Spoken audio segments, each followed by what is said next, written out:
Telangana CM Revanth Reddy శుక్రవారం నాగర్ కర్నూల్ జిల్లాలో జరిగిన సభలో మాట్లాడుతూ ఏపీ సీఎం చంద్రబాబు నాయుడుకి ఈ సభాముఖంగా ఓ విజ్ఞప్తి చేస్తున్నారు. మీరు రెండు రాష్ట్రాలు బాగుండాలని కోరుకుంటున్న మాట నిజమే అయితే ఈ పాలమూరు, రంగారెడ్డికి, మా డిండి, మా నెక్కంపాడు, మా కల్వకుర్తి తదితర ప్రాజెక్టులకి మీరు అడ్డం పడొద్దు. మీరు బాధ్యతగా ఉండండి. మమ్మల్ని బ్రతకనియ్యండి. రాయలసీమకి 3 టీఎంసీల నీళ్లు తరలించే ఆలోచన మానుకోండి. ఒకవేళ మానుకోకపోతే మా ప్రాజెక్టులకు అడ్డుపడితే పోరాడి సాధించుకోవటం మాకు తెలుసు అని హెచ్చరించారు. దిగువన ఉన్న ఏపీలో బనకచెర్ల ప్రాజెక్టు ప్రతిపాదన చేస్తే బీఆర్ఎస్ పార్టీ దానిని చూసి కాంగ్రెస్ ప్రభుత్వం ఎంత రాద్ధాంతం చేస్తున్నాయో అందరూ చూశారు.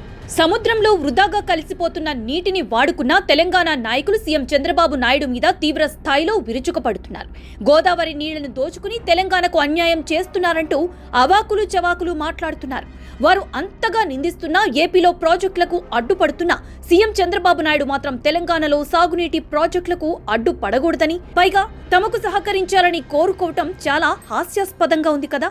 కానీ తెలంగాణ ఎంత నీరు వాడుకున్నా ఇంకా మిగులు జలాలు ఉంటాయి కనుక ఎన్ని ప్రాజెక్టులు నిర్మించుకున్నా మాకు అభ్యంతరం లేదని సీఎం చంద్రబాబు నాయుడు స్పష్టంగానే చెప్తున్నారు కదా.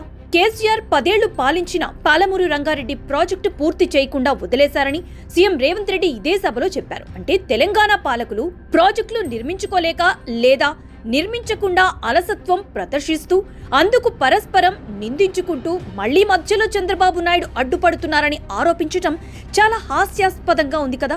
చంద్రబాబు నాయుడిని తమ ప్రాజెక్టులకి అడ్డుపడద్దని కోరినప్పుడు తమకు ఏమాత్రం నష్టం కలిగించని బనకచెర్లకి వారు కూడా అడ్డుపడకూడదు కదా. తెలంగాణలో 1 కోటి ఎకరాలకు నీళ్లు పారించి 3 పంటలకు నీళ్లు అందిస్తామంటూ ప్రాజెక్టులు కట్టుకుంటున్నప్పుడు దశాబ్దాలుగా తాగునీళ్లకు కూడా అల్లాడుతున్న కరువు పీడిత రాయలసీమకు నీళ్లు అందించడం మానుకోవాలని అడగడానికి రేవంత్ రెడ్డికి నోరు ఎలా వచ్చింది? బీఆర్ఎస్ పార్టీ నీళ్ల రాజకీయాలు చేస్తోందని సీఎం రేవంత్ రెడ్డి ఆరోపిస్తున్నప్పుడు నిన్న బహిరంగ సభలో మాట్లాడిన ఈ మాటలు ఏంటి? ఆయన ఏపీకి ఎగువన ఉన్న తెలంగాణ, దిగువన ఉన్న ఆంధ్రాతో నీళ్ల కోసం కొట్లాడుతుండడం విడ్డూరంగా లేదు?